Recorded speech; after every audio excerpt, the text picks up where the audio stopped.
गुरु प्यारी सात संगत जी, सभी को प्यार भरी राधा स्वामी जी। अगर आप भी ब्यास जाने की या फिर बाबा जी के किसी भी सत्संग को सुनने के लिए जाने की सोच रहे हैं तो सबसे पहले बाबा जी की यह बात ज़रूर सुन लेना। यह बात सुनकर आपको बहुत फ़ायदा होने वाला है। आपसे विनती है कि अगर बाबा जी की बात अच्छी लगे तो कमेंट बॉक्स में राधा स्वामी ज़रूर लिख देना। बाबा जी को यह बात कहनी पड़ रही है क्योंकि बाबा जी की संगत ऐसे तो बाबा जी की कोई बात नहीं सुनती है। इसीलिए बाबा जी ने इस वीडियो में विनती के तौर पर संगत से जो कुछ कहा है वह सारी संगत को एक बहुत बड़ा संदेश देने के लिए बहुत है जी। एक बार ब्यास डेरे में बाबा जी ने सत्संग फरमाया। आप सब जानते हैं जब बाबा जी का भंडारा होता है, सत्संग सुनने के लिए लोग देशों विदेशों से बहुत दूर दूर से आते हैं। उस भंडारे पर भी लगभग 10 लाख के करीब लोग आए हुए थे।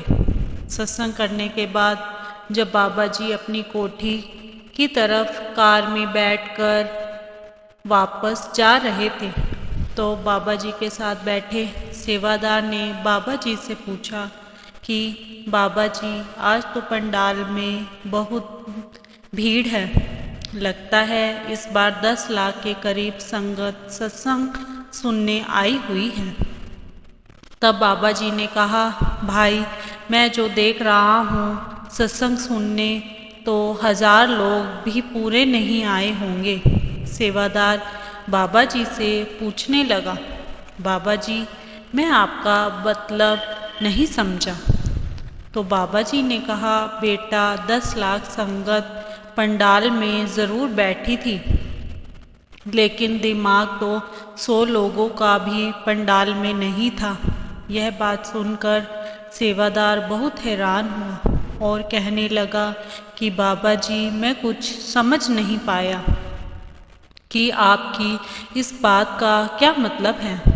तब बाबा जी ने समझाया, बेटा देखने को तो बहुत संगत आई है, लेकिन कोई छुट्टियां मनाने आए हैं, कोई दोस्तों के साथ डेरे में घूमने आए हैं, कुछ इस दुनिया की सैर कर रहे थे वह आए हैं। कुछ संगत को छोड़कर किसी का भी मन सत्संग सुनने में नहीं था। सत्संग पर ध्यान देने वाले बहुत कम लोग थे। कोई अपने घर परिवार के बारे में सोच रहा था तो कोई अपने बच्चों के रिश्ते और उनके करियर के बारे में सोच रहा था। कोई बार बार घड़ी देख रहा था कि कब सत्संग खत्म होगा। कोई यहाँ पर घर वालों की ज़बरदस्ती से आया था तो कोई यहाँ डेरा देखने के उद्देश्य से आया है। किसी के दिमाग में उसका काम घूम रहा था तो कोई नौकरी के बारे में सोच रहा था। यह बात बिल्कुल सही है, लेकिन कोई यहाँ घूमने फिरने के हिसाब से आया था तो कोई सस्ती खरीदारी करने के लिए आया था। अब जब सारी संगत पंडाल से बाहर निकलेगी तो सत्संग में क्या बताया था किसी को कुछ याद नहीं, सब कुछ भूल चुकी होगी। आज बाबा जी ने कौन सी बानी पर सत्संग फरमाया था यह भी संगत को याद नहीं रहता और बाहर निकलते ही सारी संगत लंगर खाकर अपने घर की तरफ भागने की जल्दी करेगी।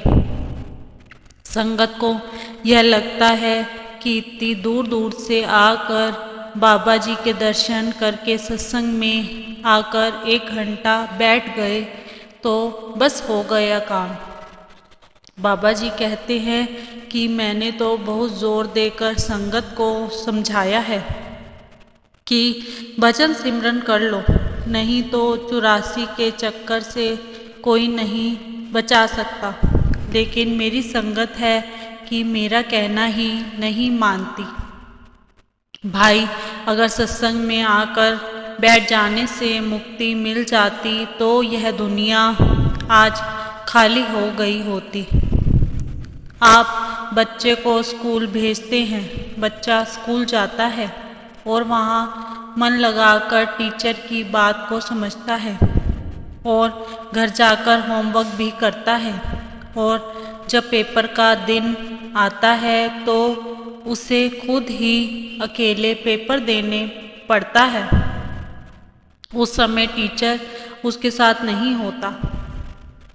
अब अगर बच्चा स्कूल में तो पूरा साल गया, लेकिन उसने टीचर की बात को ध्यान से सुना ही नहीं। घर जाकर उसने कभी होमवर्क भी नहीं किया, बैग भी नहीं खोला, और जब पेपर का दिन आएगा तो वह कागज़ पर कुछ लिख ही नहीं पाएगा, और जब कुछ लिखेगा ही नहीं तो फेल हो जाएगा, फिर से उसी क्लास में फंस कर रह जाएगा। ऐसे ही बाबा जी कहते हैं, सत्संग भी एक स्कूल है, जहाँ मैं सत्संग के ज़रिए सिर्फ संगत को समझा सकता हूँ। घर पर जाकर अमल तो उन्होंने करना है, होमवर्क तो संगत को खुद ही करना है। लेकिन अगर संगत सत्संग को 1 घंटा भी मन लगाकर नहीं सुनेगी तो घर जाकर होमवर्क कहाँ से होगा। अब संगत को समझना है।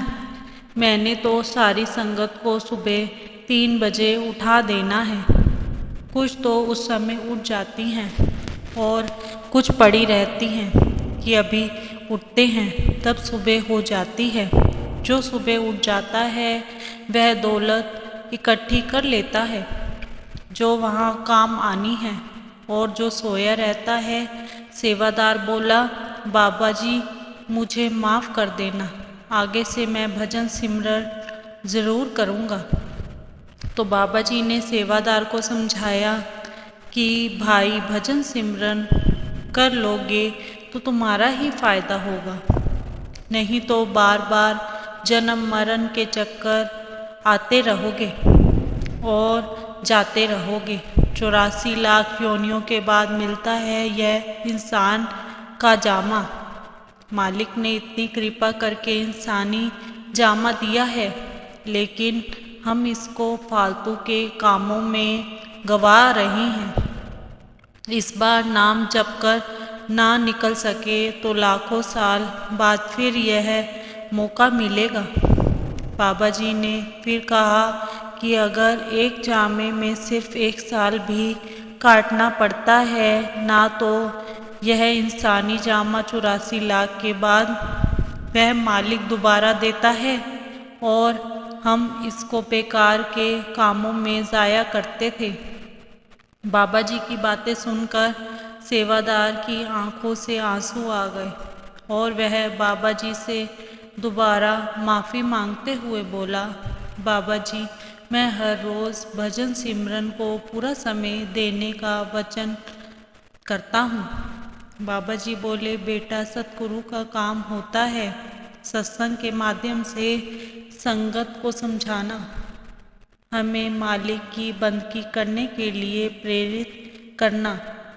और बाबा जी इतने सारे सत्संग देश और विदेश में सिर्फ संगत के लिए ही करते हैं, उन्हें तो कोई ज़रूरत ही नहीं है इन सब की।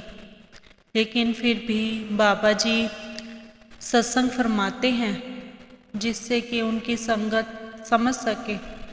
लेकिन हम लोग 1 घंटे के सत्संग को भी मन लगाकर नहीं सुन सकते। हमारा मन भटकने लगता है और हमें दुनियावी चीज़ों की ओर ले जाता है। मन तो यही चाहता है कि हम भटकते रहें। इसी के साथ इजाज़त चाहते हैं। कल मिलेंगे एक नई साखी के साथ। अगर साखी अच्छी लगी हो तो कमेंट बॉक्स में राधा स्वामी अवश्य लिखें। राधा स्वामी जी।